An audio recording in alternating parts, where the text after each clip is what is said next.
My name is Kate Wilder. I've got a master's in criminal psychology. I'm an investigative journalist and hope to make a difference. Hey, we're here with Jessie Buckley to talk about Supermassive's brand new game in the Dark Pictures anthology, The Devil in Me. So let's start at the beginning. Tell us a bit about the character that you play. I play a character called Kate Wilder, who is a presenter who's part of this documentary team who are doing a show about the serial killer H.H. Holmes.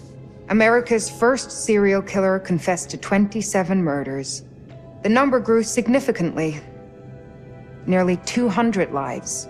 I'm a serial killer documentary watcher. Is that your jam too?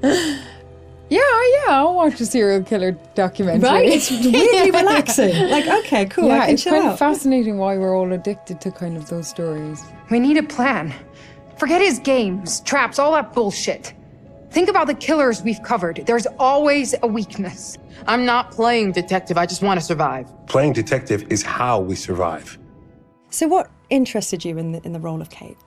Well, to be honest, I've never played a video game in my life, and I had no idea what the hell the world was. Oh, wow. Okay. So that was firstly why I kind of was like, oh yeah, that sounds new and fun. And yeah, and then I read the script and talked to Alita, who's our director, and it seemed like a really lovely thing to be part of and something new and fun. And I can't believe how they create this world. And action. You know, usually I just get a script and it's like 70 to 100 pages long, but there's like 300 pages in one script. It's unbelievable. So as you kind of mentioned, the game has multiple branching paths, so your character could end up in any number of situations. What's it like to film a scene, multiple times with different endings? What I've found is like you can only be in whatever strand you're in at that time and figure out the emotion of it at that moment, because then you can offer up something completely different when you go into a different strand. And it's a very immediate experience, which I guess is also what a player will feel when they're doing it as well. So I just kind of try and keep my head in where we are right there at that moment. And if I was trying to think of what was happening in the other strand, it would be a disaster. It must be really hard, yeah, because you kind of have this mapping, I suppose, in your brain of what the outcomes could be, and then just trying to stay in that moment. It's very interesting stuff. So many things can happen to characters in the Dark Pictures anthologies. How do you make sure that Kate is always Kate, no matter what she's kind of faced with? Well, I guess before we started, we did a big read-through with everybody, so it was good to kind of get a handle on who she is in the context of the environment she's in, but also the relationships that are in the world as well. It just kind of reveals itself from the script, and I just kind of let her run free and see what That's so cool, happens though. to her. Yeah, I don't think anybody has continuity in themselves. I don't anyway. It must be very difficult. Yeah, really difficult. And that's it. I guess it's quite good fun to then go, okay, let's go with this and see where we end up. Well, I think also Kate lives on the knife edge of she has a genuine obsession and curiosity about serial killers. So there's part of her that's kind of running towards it and part of her that's running away from it, and all of them have come to be curious about H.H. Holmes, but also with that, you're kind of living a real life horror as you're going into this world. So, come on, Charlie. What do we know about this guy? And everybody's fantastic, and they're all such distinctive people, and they all somehow genuinely feel like a crew, Nice, yeah. You kind of have the kind of riffs. Charlie is thinking. She looks a lot like a temper tantrum. And the new fledgling loves, and then the kind of creeping horror of your life. What are you doing with your life? Sounds very familiar. Yeah, I think I've been there at 3 a.m. What is all of this? Okay, so let's talk about the setting that Kate finds herself in. I've heard something about murder castles. I'd like to know more.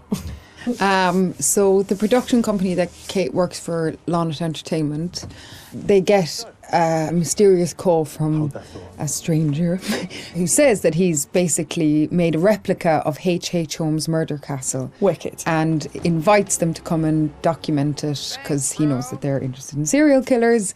And Lonnet Entertainment, which is run by a character called Charlie, is kind of hard up, but only Charlie knows that. And so even though Kate is a bit kind of resistant to go because it just feels like another kind of fuddy-duddy thing, they agree to go to this island as one last kind of hurrah. It sounds like absolutely nothing awful is going to happen. It sounds like a perfect setup. I'm going to have a cup of tea. Delightful. Yeah, lovely island. Very nice. Look! Years are the wine that fill the cup of time. So in the game, you've got quite a limited inventory. Which items would you take into the house if you could take anything? I'd probably take, like, I think, look, all these mad people are just in need of a hug. So I'd probably take a bottle of wine and just be like, mate, let's just sit down, have a glass of wine, talk about what's going on here. Get Charlie's fags. Come here. Have Let's a just fag. calm Let's down. just calm down. That's my weapon of choice. I'd kill him with kindness. Well, you could at least start with the wine, and if that doesn't work, you've got the bottle. So, I mean, it's perfect. You're done. You're done. And if not, I could just drink it myself and have a lovely time. Some kind of belt with 3 or 4 of them attached. Off you go. It's all going to be fine. And if it's not fine, you're not going to know about it. Yeah. Done. Perfect. Good choice. Think it's okay if we pour some wine? God, please do. So you've mentioned the chase scene with the other girls. Was that fun? That genuinely was fun to be running and scared and all of that? Yeah, it's always fun. I mean, I think everything's kind of fun.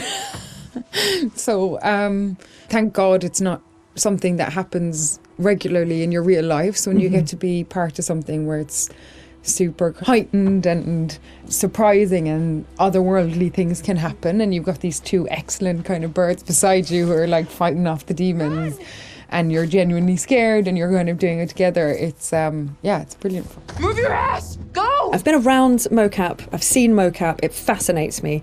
What was that like? And more so, what's it going to be like to see your face in a video game? To wear a mocap is like, I mean, you just feel like you've got a huge nose because you've got this cycling helmet on, but then it has a huge beak at the end where there's a camera. And sometimes when they're putting it on, you can see the other actors already kind of lined up, and it's very close. It's very scary. No! You're gonna kill me! But yeah, I think it'll be super interesting. I don't know, maybe I'll look a bit better. They'll doctor me off or something. Kate's just a better version of me. Yeah, it'll be really interesting. It's going to be very cool. As far as, let's say, traditional acting versus video game acting, what were the differences? Was there a huge kind of difference between the two? I'd say the main difference is just the speed at which you work when you're making a video game. You still have the same intention, and narratively it's the same kind of experience because you're creating characters together and you're creating a world together, and our wonderful director is like interacting with us as a film director would. And also you're on a stage where there's little square boxes and there isn't a costume, that's something that's added later, and all that's being caught is the emotions on your face. It must be quite intense when it's just focusing on your face. That must be a real, like, I don't know, like intensive experience. Although, to be honest, like the scripts they're really good, and so I don't really try and think about that too much, whatever the situation. I think if I did think about it, it would be an awful disaster. Yeah, may change the situation entirely. You just kind of listen to everybody else that's there and get on with it. We need a plan. Forget his games, traps, all that bullshit. Think about the killers we've covered. There's always a weakness. You suggesting we invite him to tea and psychoanalyze? I'm suggesting we use our heads. We play his games, we'll lose. It's our best shot.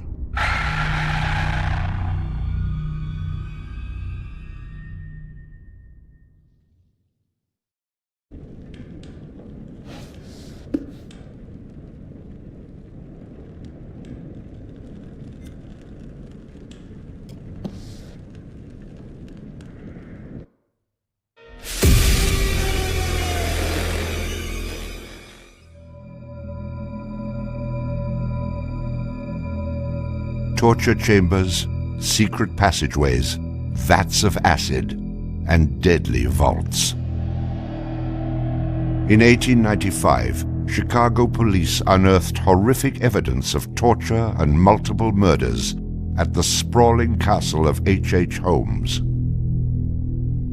Masquerading under the guise of caring doctor, kind husband, and prominent businessman, H.H. Holmes was a contemporary monster, designing his buildings solely for the disposal of human bodies. Torture Doctor, Monster of 63rd Street. H.H. Holmes was America's first serial killer.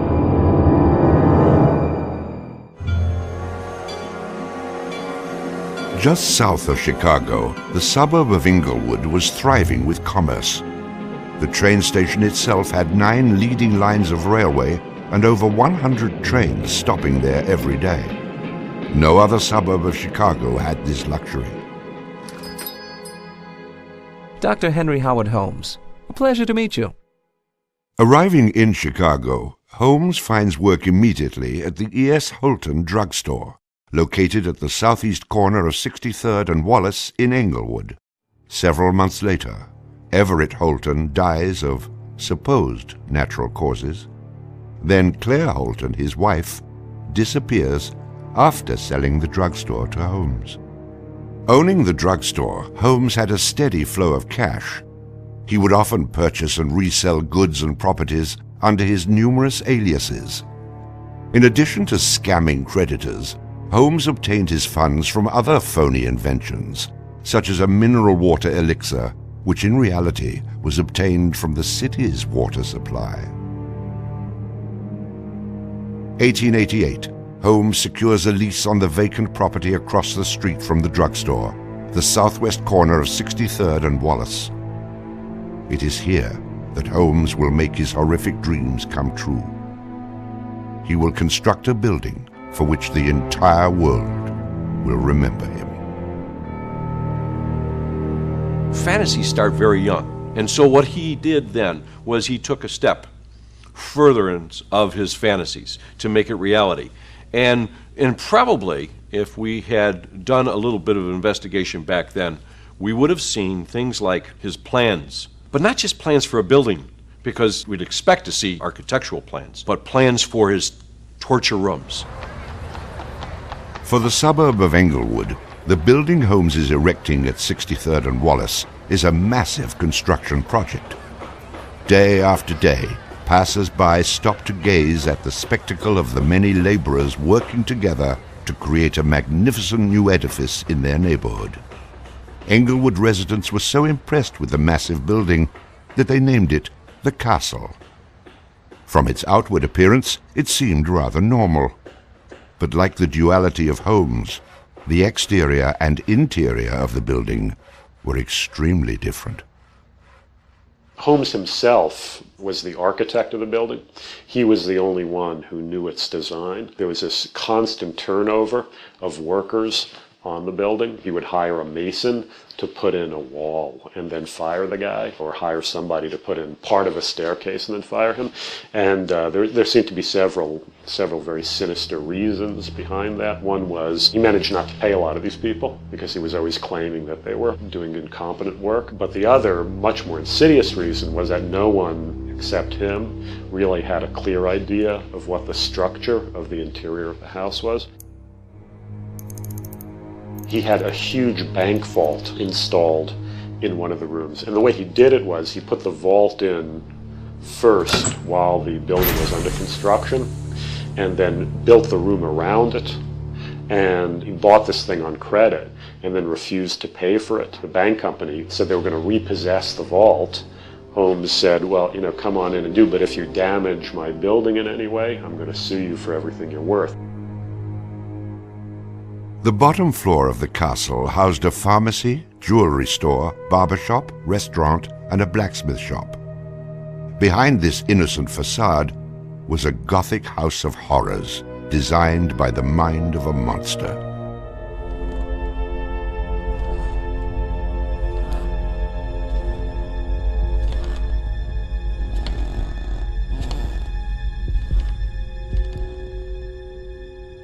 The third floor seemed innocent enough, containing rented rooms, legitimate offices, and Holmes's own bedroom.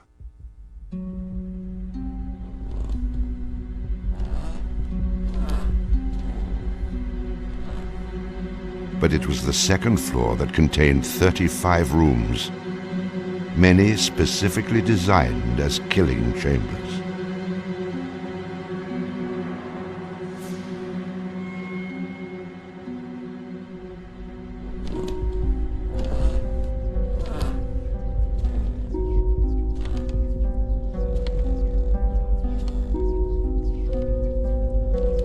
Disorienting unsuspecting victims, the labyrinthian construction contained numerous staircases and doorways that led nowhere.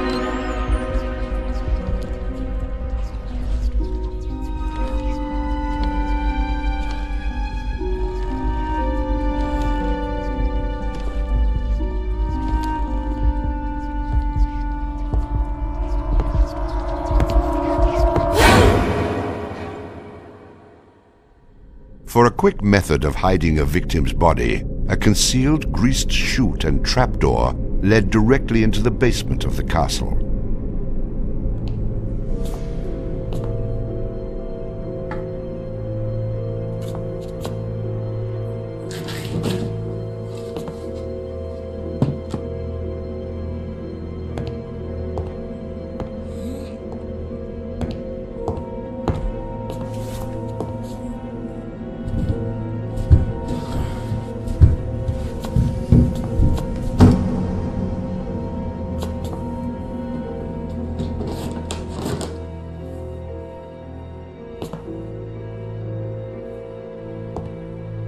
The basement held the most terrifying rooms, resembling a medieval torture dungeon. Acid vats, quicklime pits, and a crematorium disguised as a glass-bending furnace were Holmes's favorite methods of immediate body disposal.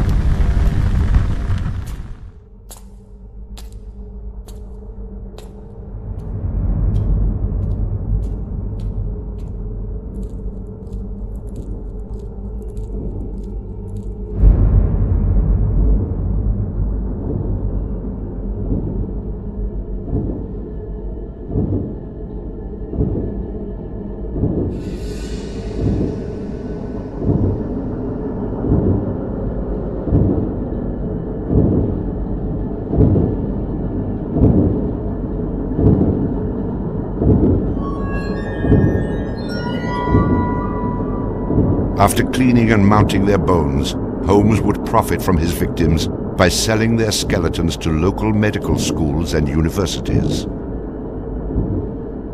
Holmes would make a killing in Chicago, financially and literally.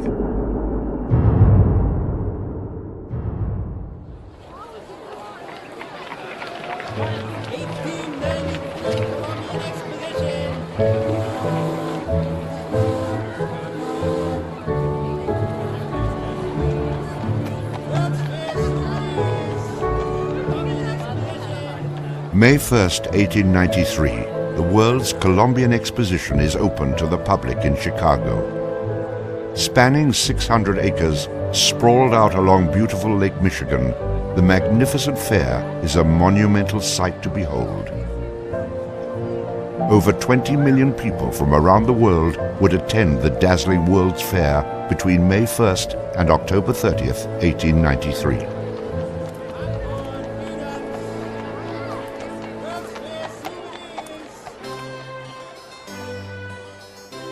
Holmes utilizes the World's Fair as the perfect opportunity to capitalize on his demented design of the castle. Located only a few miles from the World's Fair, Holmes's castle was perfect lodging for tourists. Holmes decides to rent rooms to visitors of the fair.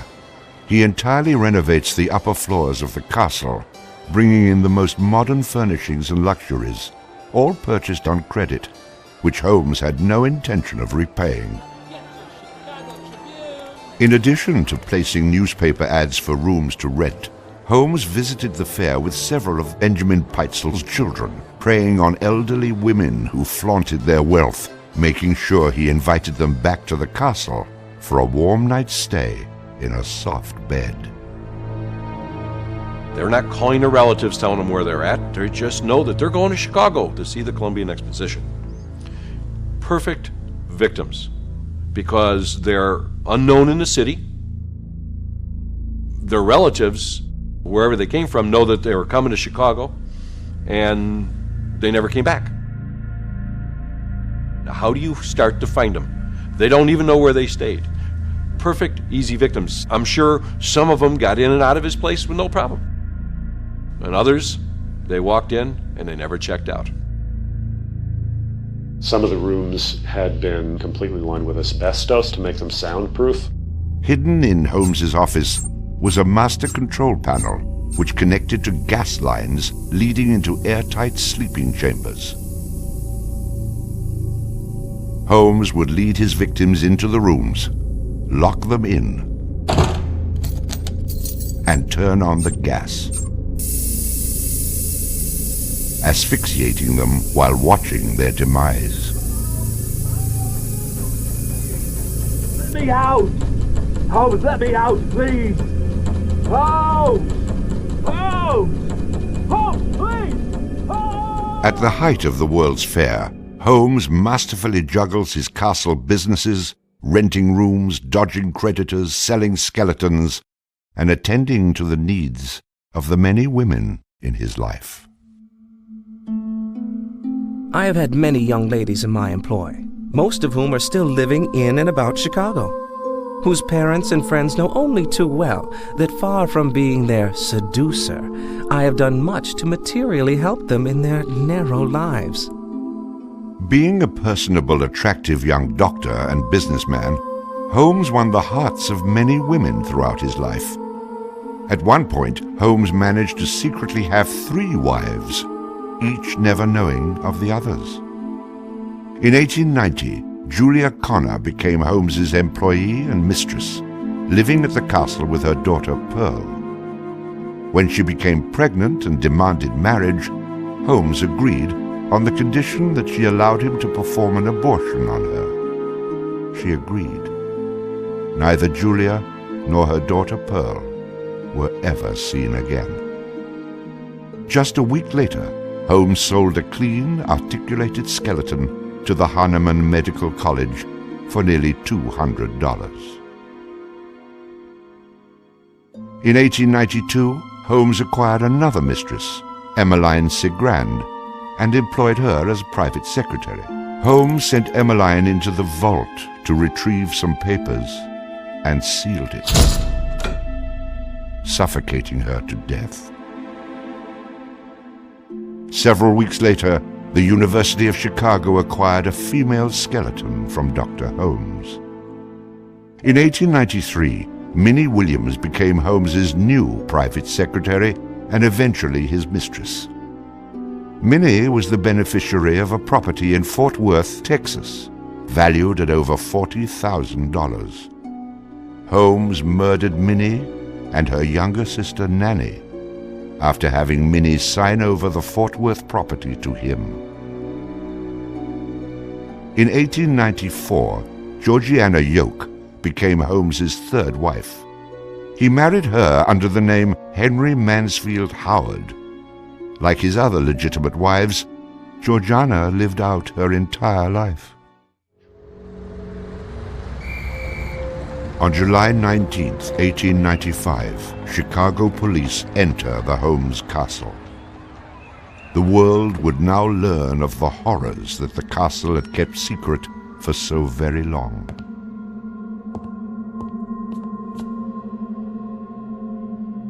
As disoriented detectives and police searched the upper floors of the castle, the true depths of Holmes's evil were waiting in the basement.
Among the death devices in the basement of the castle, investigators find piles of mixed human and animal bones, bloody women's undergarments, and a wooden dissection table saturated with dried blood.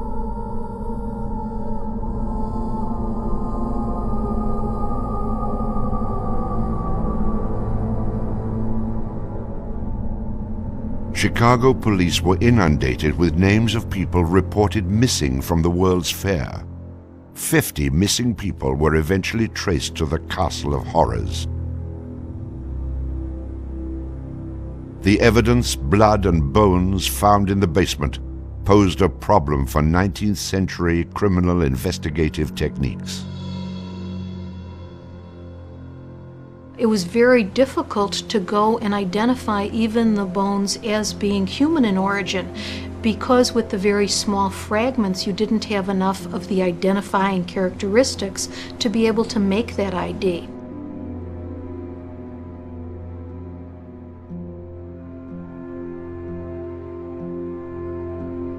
The world is now calling Holmes the monster of 63rd Street, torture doctor, and the modern Bluebeard. Overnight, Holmes transforms from arch-swindler to arch-fiend. A Chicago journalist calls Holmes a multi-murderer. The Holmes case generated this incredible amount of national attention and really international attention. Really in his own time and in America, Holmes was much more notorious and more widely known than Jack the Ripper, who was a contemporary of his.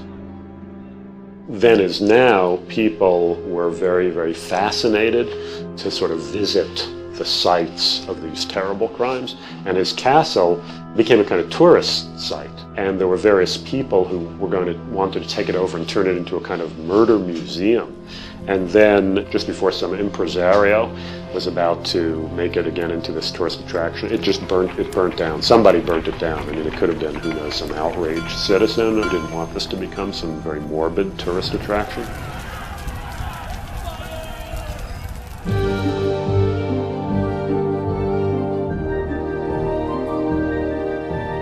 Holmes's trial was kind of the O.J. Simpson trial of the day. It just generated this huge amount of publicity. The case had become a kind of national obsession. Of course, there wasn't CNN or Court TV back then, so it couldn't be covered quite as relentlessly, but it was covered very, very extensively. There were true crime books and pamphlets and all kinds of stuff. And Holmes himself had become a sort of folk figure almost, you know, the sort of national boogeyman.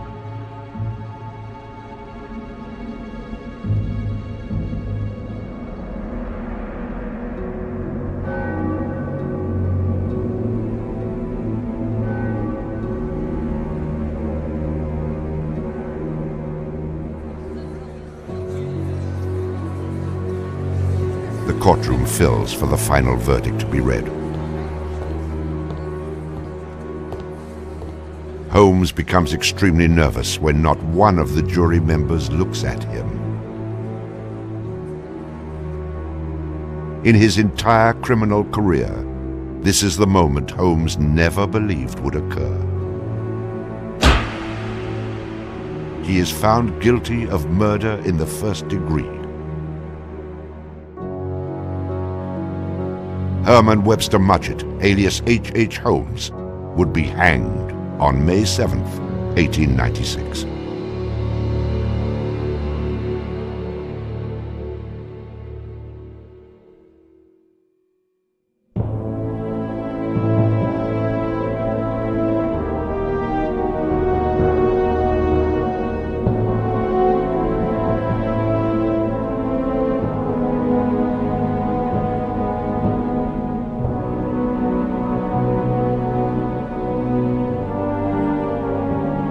While Holmes was in jail, awaiting the execution of the sentence, he was made an offer by William Randolph Hearst, supposedly for a significant amount of money, to provide his confessions. Holmes, who had already issued about a half a dozen completely self-contradictory versions of his crimes, clearly at this point felt he had nothing to lose. He was going to die anyway. In this confession, he did a complete about-face. and portrayed himself as the worst monster who ever lived. He just basically confessed to every crime anybody had ever suspected him of and threw in a few more for good measure. He's reliving the fantasies after the fact now. He's reliving the fantasies of things that he did. She was very willing to do this, and prepared to leave the vault upon completing the letter, only to learn that the door would never again be opened until she had ceased to suffer the tortures of a slow and lingering death. The partial excavation in the walls of this room found by the police was caused by Latimer's endeavoring to escape by tearing away the solid brick and mortar with his unaided fingers. I closed the door and turned on both the oil and steam to their full extent. In a short time, not even the bones of my victim remained. It was the footprint of Nanny Williams that was found upon the painted surface of the vault door, made during her violent struggles before death. Only one difficulty presented itself. It was necessary for me to kill him in such a manner that no struggle or movement of his body should occur. I overcame this difficulty by first binding him hand and foot, and having done this, I proceeded to burn him alive by saturating his clothing and his face with benzene and igniting it with a match. As soon as he had ceased to breathe, I cut his body into pieces, and by the combined use of gas and corn cobs, proceeded to burn it with as little feeling as though it had been some inanimate object. I immediately took them to the Vincent Street house and compelled them to get within the large trunk, through the cover of which I had made a small opening and ended their lives by connecting the gas with the trunk. Then came the opening of the trunk and the viewing of their little blackened and distorted faces. Then the digging of their shallow graves in the basement of the house. The ruthless stripping off of their clothing and the burial without a particle of covering save the cold earth.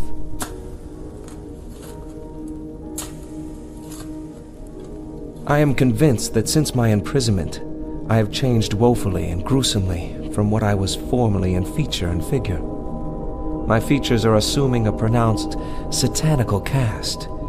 My head and face are gradually assuming an elongated shape. I believe fully that I am growing to resemble the devil.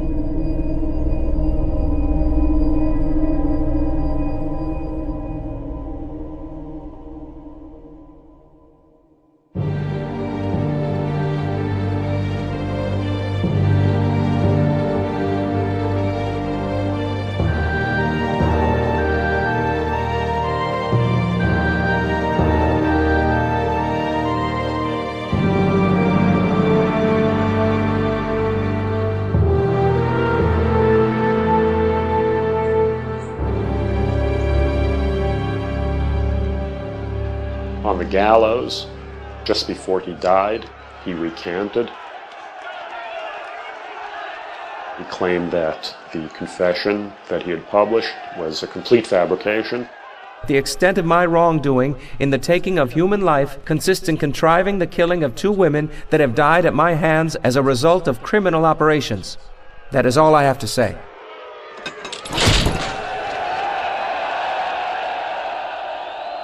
H.H. Holmes is hanged on Thursday, May 7th, 1896, just 9 days before his 35th birthday. At 10:25 a.m., he is pronounced dead. He was very concerned that after his execution, his body would be dug up either by medical men seeking to dissect his brain and find out what made him tick, or just ghoulish sort of, souvenir hunters, and he requested that he be buried within a big slab of concrete, which he actually was. One of the things about Holmes is that nobody knows for sure how many people he actually killed, although in my researches which were pretty, I feel, thorough and extensive. It seemed very clear to me that he murdered at least 9 people. There have been stories that he killed 50, 100, countless people, particularly in Chicago at the height of the World's Fair.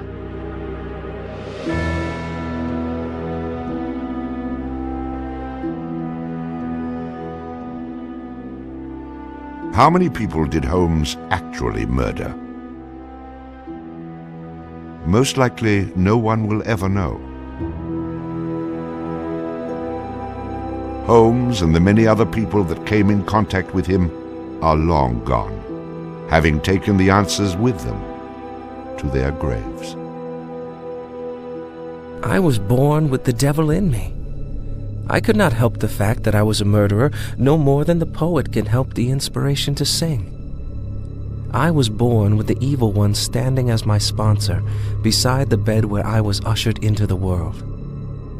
And he has been with me since.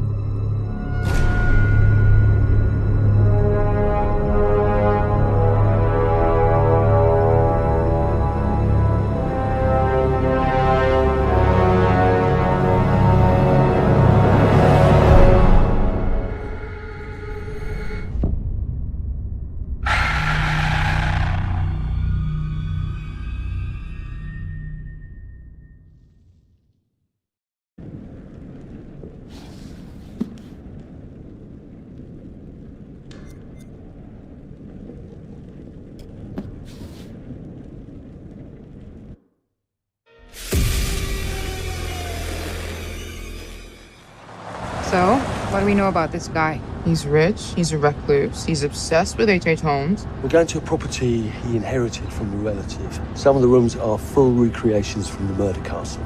Dumet has blueprints, documents, artifacts. Totally sane, I'm sure. There are various elements we knew we wanted to explore when designing the hotel. From developing areas and set pieces that generated a constant sense of uneasiness and tension, to memorable trap rooms that forced the player into frantic life and death decisions. I'm so sorry.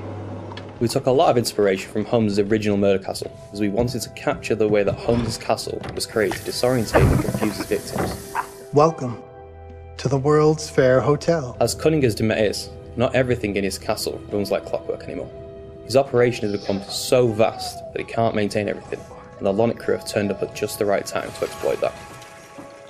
The production design for the hotel needed to reflect the original design, utilising a Victorian-style facade and castle turrets, interiors with ornate mouldings and panelling, being made larger to accommodate the game's intention to be used as a vast labyrinth to create fear and horror. This included the hidden rooms, sliding walls, trapdoors, and secret basements, but with extra central monitor rooms and death rooms, all hidden from the guests, providing multiple layers and multiple levels to explore, unveiling the horror within. Special attention was given to the design of the areas such as the lobby, the bar area, and the dining rooms to provide an authentic, believable Victorian hotel, bringing a feeling of magnitude and foreboding to intimidate the player. Guys? Is that you? The hotel guest rooms were designed to be opulent yet aged, in keeping in style with furnishings and fittings, yet having additional modern electronic window shutters installed to trap the victims. Secret observation rooms were also built adjoining, with hidden doorways to enter. Corridors were cleverly designed to include mechanical sliding walls hidden within the Victorian framework, used to change the layout of the labyrinth throughout the hotel. Fuck.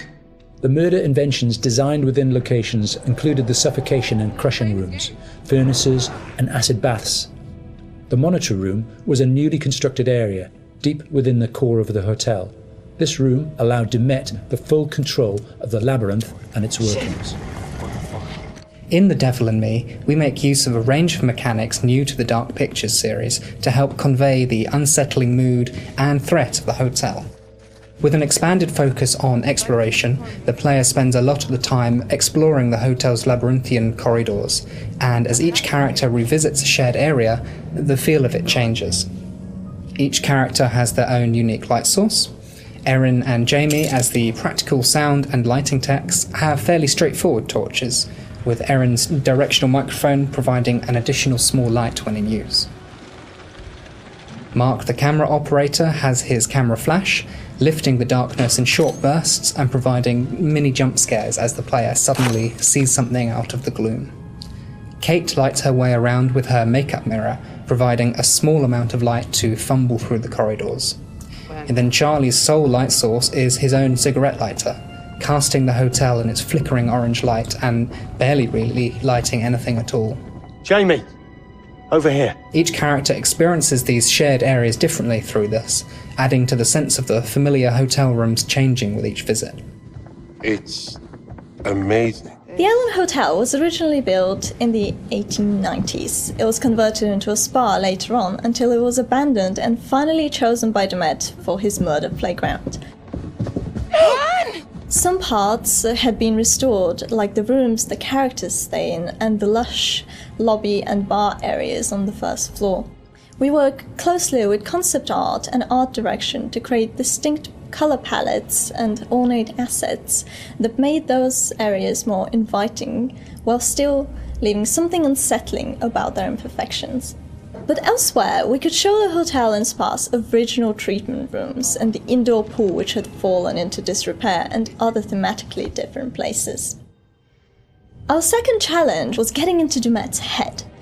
We knew that he was supposed to be a very meticulous man. He's the sole architect of this place and proud of his creations. Some rooms are deliberately left in disrepair. We created them with the base layers showing, and we scattered building equipment around to tell the narrative that Dumet still has plans for them. Others he had completely purpose-built. That's where we used a mix of old brick and breeze block materials next to each other to create contrast. And on top of that, there are traps everywhere. Some of the most interesting areas to create were the ones which were supposed to be off-limits to hotel guests. We wanted to show the stark contrast of his personal space versus the one he hunts people in. The team went as far to even design Dumet's handwriting, and we used that on boards and documents to show more of his personality. There's storytelling in every small detail. Lighting in Devil in Me is a bit different from the previous Dark Picture games, since we have more explorations and more playable areas in the game for players to freely explore. We had to slightly adjust the way we used to do lighting by adding some new stuff, such as adding more guide lights in the environment for direction, or add some interactable light fixtures that you can trigger on and off by walking closer or away from them. So there are 4 types of lighting styles in the hotel. The first one is the regular hotel areas where everyone should feel safe and cozy. We try to use more bright, warm color lights with different elegant light fixtures. And the second one is the areas that are either under constructions, used as Dumet's workshop, or places only lit by moonlight or should be pitch black.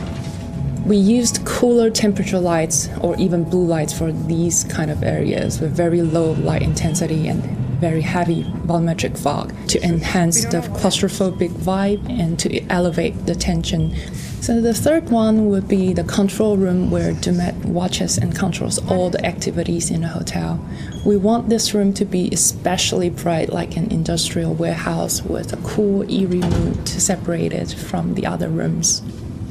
And the last one is all the rooms that are designed to be slaughter stages. Killing is like creating art to Dumet, and he wants all his artworks to be presented epically with audiences, classical music, and beautiful lighting setup. So in these areas, unlike the others that have more neutral color in the lights, we tend to artificially light these areas with either theatrical lighting or use high contrast saturated lighting setup so that we know something is going to happen. If we don't do something, both of them will die, Mark. We wanted to provide players with a truly realistic historical Sonic experience whilst inside the murder castle. We researched multiple properties and buildings built within the same period as the original Chicago murder castle. Authentic door foley and sound effects elements were high on our priority list. We recorded multiple door openings, closings, handles, rattles and squeaks. Throughout pre-production, we'd seen all the variations of emotion characters would be displaying when using the doors, ranging from calmness through to blind panic and incensed rage. All these emotions could be channeled into the performance we recorded. Another element of the soundscape we went into considerable detail recording was floorboard and stair creaks. Virtually every step we took provided us with a distinctive and unique sound. We recorded these creaks in 3 states: running, walking, and walking slow.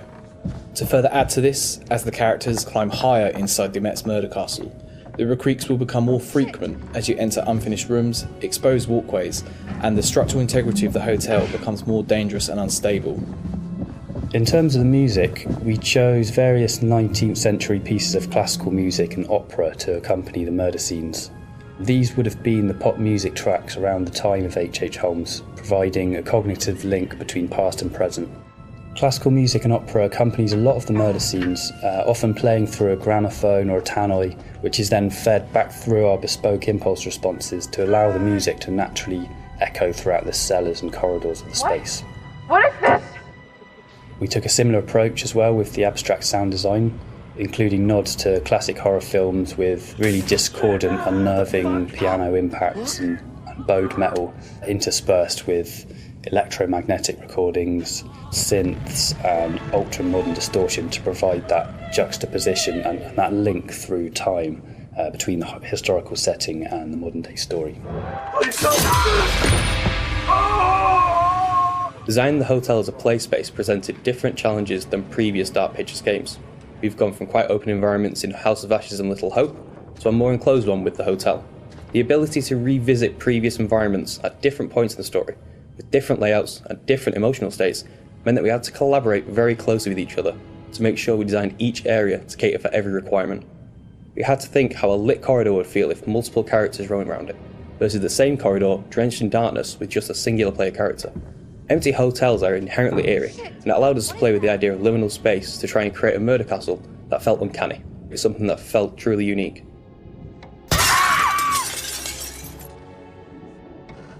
It's me! Get in here! Jamie? Thank God.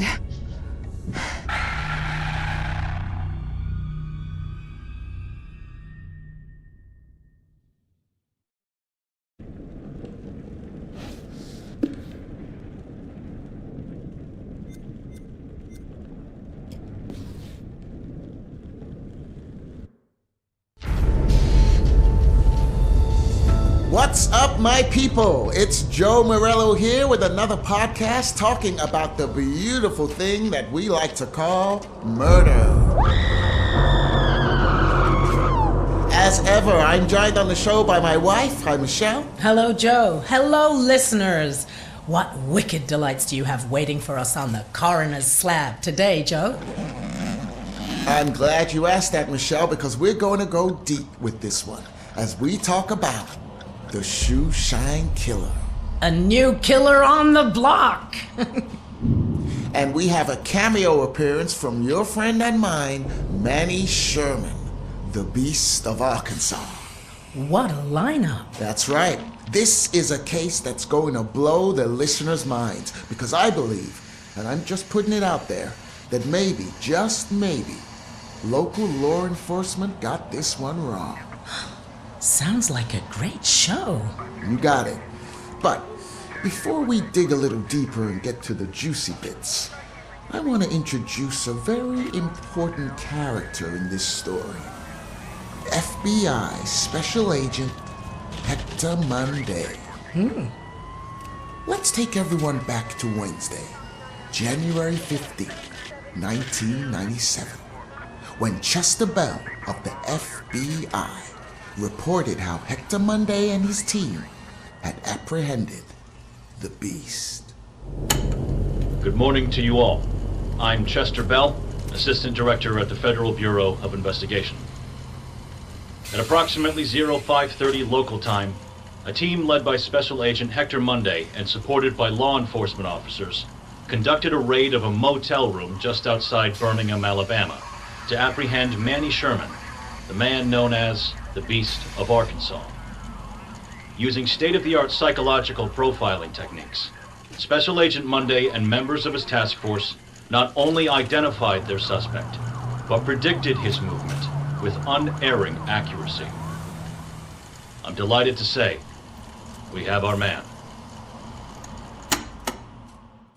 Now, I've got something here that's going to put a different slant on this case altogether. What is it? I've managed to get in my possession extracts from the interview sessions between Agent Monday and Manny Sherman. No way! How do you keep getting hold of stuff like this?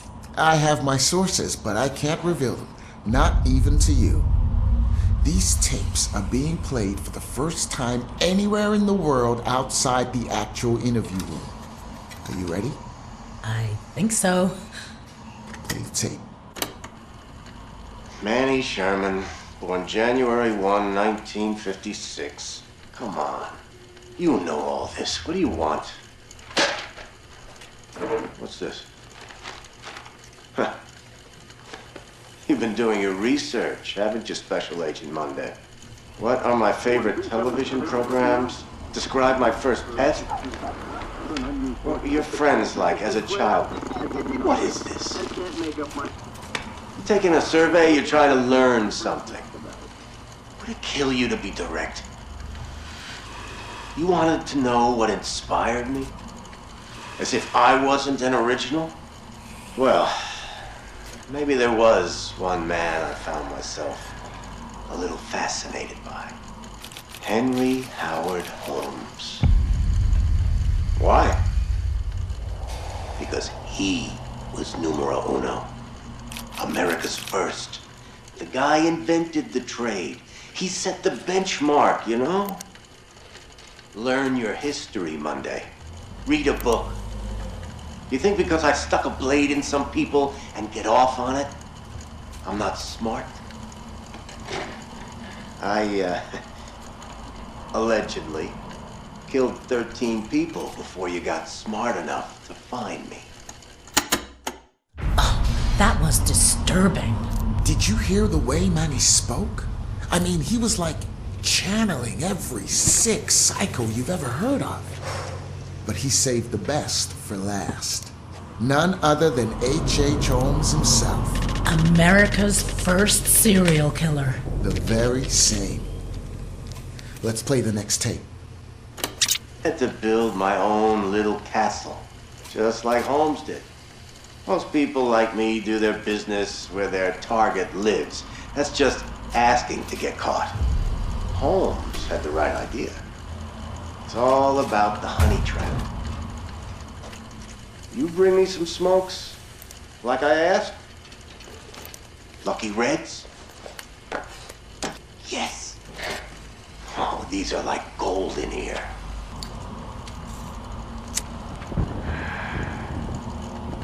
Damn, that's good. So yeah, the honey pot. Holmes built a hotel about a mile from the World's Fair and called it the World's Fair Hotel, and bought ad space in papers alongside ads for the expo. The rubes from far and wide assumed it was the official hotel. Ma and Pa Kettle take a train in from Nebraska. It takes 3 days. They roll up into that joint ready to rest, get to their room, and whoops, what do you know? Holmes had a gas pipe hidden under the bed and poisons them. Maybe he pulls a trap door on them. Maybe he separates them and makes one watch through a window while he slits the other's throat. That's the advantage of a honeypot. No shortage of targets. That's why I picked all those houses north of the airport. That whole neighborhood was scheduled for demolition, and yet all those lovely realtor ladies must not have gotten the memo. Call up as a contractor. Tell them I'm flipping. Have them meet me out there. And look at that. We're the only two people for miles. The first couple times I'd wait for a plane to fly over just to hide their screams, but after a while I realized they could scream as loud as they wanted. No one was going to hear a thing. That's what I remember most. Those screams. You can try to understand why I am the way I am. You can forensic science up all the data you want, but you'll never know You'll never know, Monday. You'll never really know how it feels when you watch the fire burn out of somebody. After capturing Manny Sherman, our man Monday was suddenly the hottest ticket in town. He couldn't go anywhere without someone wanting to throw a case his way. Everyone loves a winner. Let me lay this out for you. On September 3rd, 1997, the local PD found the mutilated body of an unidentified man in his early 50s behind an apartment block in the South Loop district of Chicago. Then, 2 weeks later, another body washes up on the East Pilsen River. With the exact same modus operandi, local law enforcement realized they were dealing with a serial killer. They needed help. So in the late fall of 1997, Agent Monday found himself in the Midwest heading up an investigation that would soon become synonymous with his name. Let's hear from Field Agent Danny Haywood on his first impressions of meeting with Agent Monday. I first met Agent Monday on October 12th, 1997 at O'Hare Airport when I was assigned to welcome him off the plane. I'd actually met him once before at a lecture on criminal behavior given a few weeks prior here in Chicago, but I doubt he remembered me from that. I was pretty nervous as the new kid on the block. I was just out of training, and I'd been assigned to drive around this big shot criminal profiler who just cracked the Arkansas case, which was all over the national newspapers. My first impressions were that he was tough. You hear that, Michelle? Actually met him once before at a lecture on criminal behavior given a few weeks prior here in Chicago. That puts Monday in Chicago at the time of the original killings. Exactly. Okay, dial back a few weeks to the summer of 1997. Agent Monday is in a tiny interrogation room in Birmingham, Arkansas, conducting his psychological investigation into Manny Sherman. But he's doing more than that. He's picking Manny's brains, learning from him, being challenged by him. Let's play tape number 3. A whole carton this time. You trying to get on my good side or something? Yeah, I think I'll save it. What, no question? What's going on with you, Monday? Well, you seem different.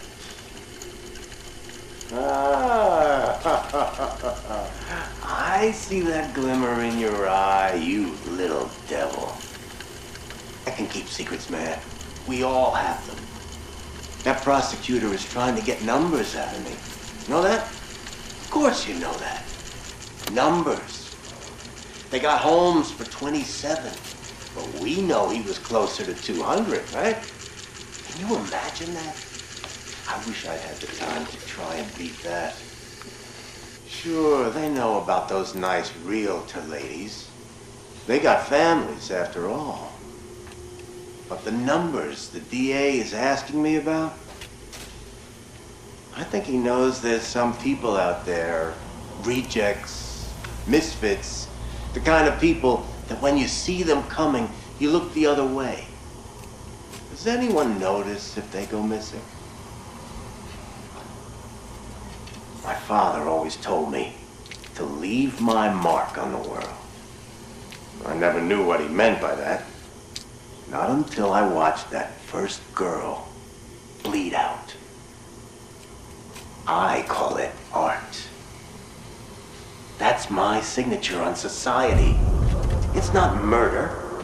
It's an aesthetic response to what this world has made me. Ask people to list serial killers, and they'll drop 5, 10 on you before they can think of any more. Ask them to name the detectives that caught those killers. No one is going to say a damn thing. No one knows. No one cares. No one makes movies about them. No one puts their faces on t-shirts. No one gives a shit.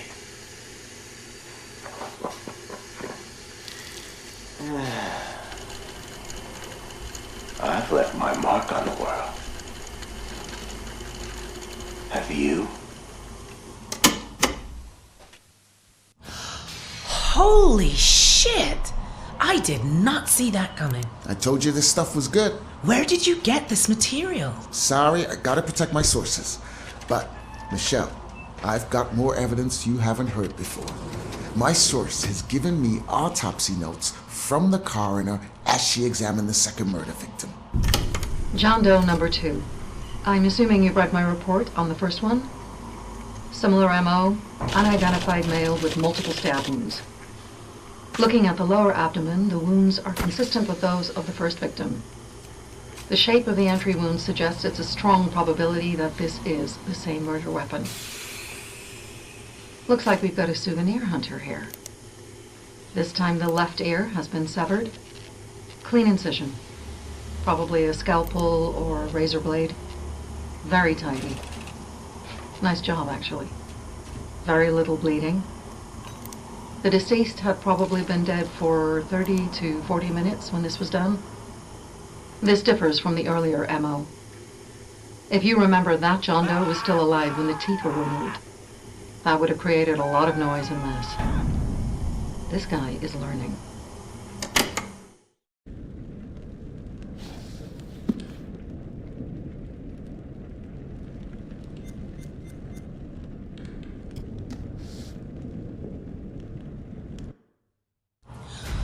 Oh my God, that's gruesome.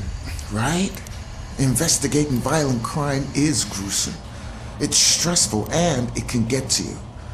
Agent Monday started seeking professional help. We have here a transcript from one of the sessions Monday attended with Dr. Isabella Garcia. Michelle, will you grab that piece of paper over there and read it for us? Sure. Psychological assessment conducted by Dr. Isabella Garcia. Patient name, Monday, Hector.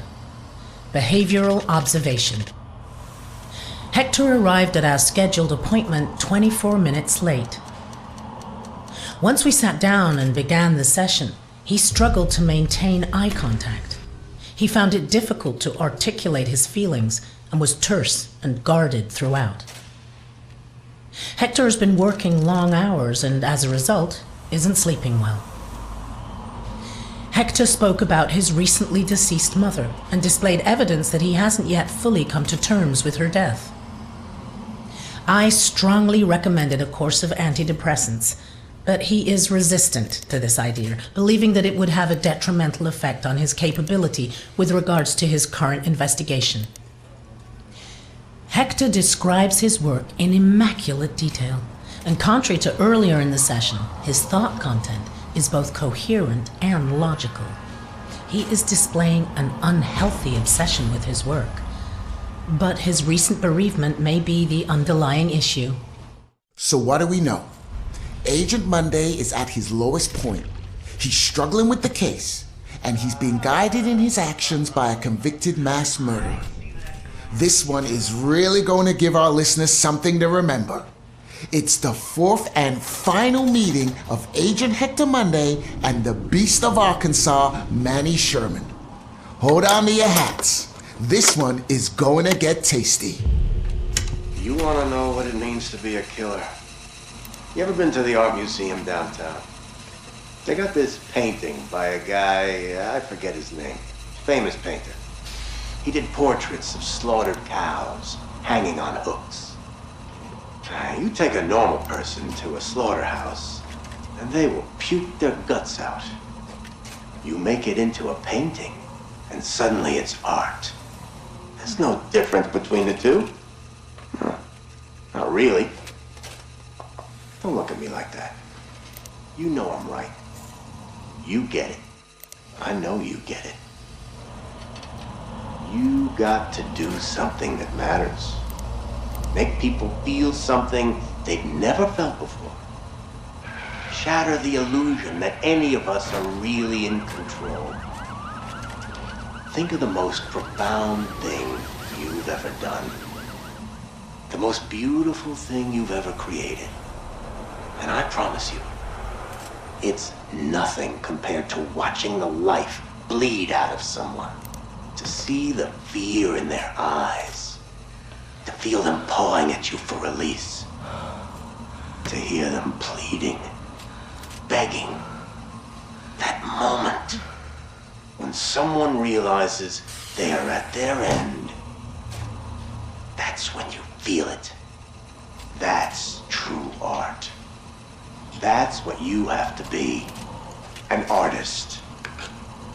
A sculptor. An architect.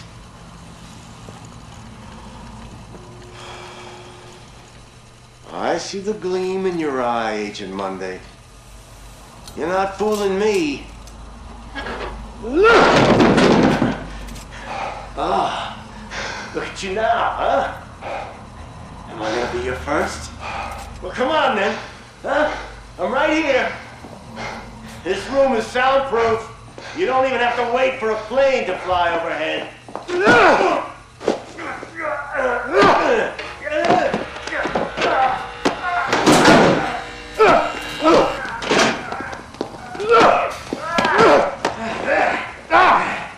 There you are. I see you now. Not bad. Not bad at all. Their hands can feel good, huh? But the blade makes for such a prettier picture. You've got potential, Agent Monday. If you truly want to be an artist. Monday flipped? And what was all that stuff about being an artist? That's how Sherman saw himself. He was a killer.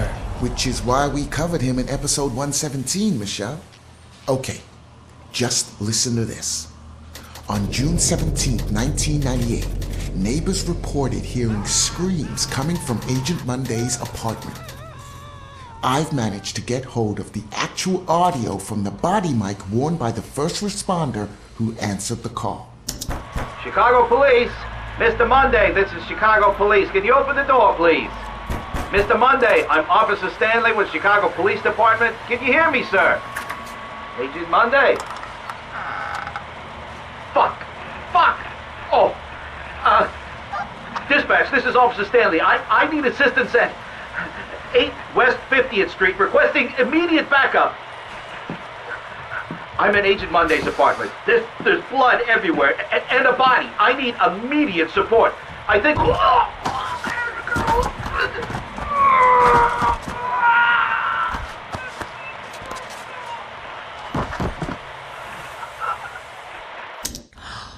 Plot twist. So Monday was actually investigating his own murders. He was the shoeshine killer. I bet you didn't see that one coming. Did they get him? You're racing ahead now, Michelle. Let's hear the moment Officer Richie Martinez cornered Agent Monday. All units, this is dispatch. Be on the lookout for a male suspect believed to be the shoeshine killer. Suspect is FBI Special Agent Hector Monday. He may be armed and is highly dangerous. Dispatch, this is Officer Martinez. I found Monday's car, requesting backup. Officer Martinez, what's your location? A warehouse on Park Avenue, Fulton River. Looks abandoned. Officer Martinez, backup on its way. Hold your position. Copy that. Shit! He's seen me! Officer Martinez, hold your position. Shit! We have a situation. Dispatch, the building's on fire. Fire department on their way. He's still in there. You read me? Copy. He's still in there. Monday got sloppy with his car? Maybe.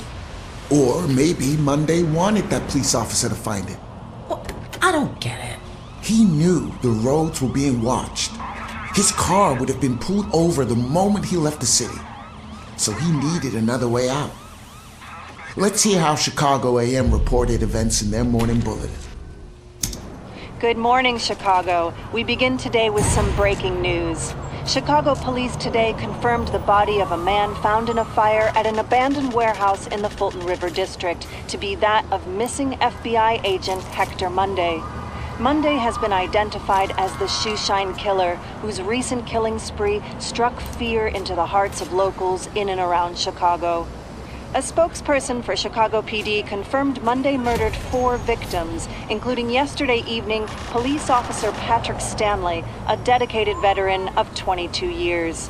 The fire was brought under control shortly before 5 a.m. this morning.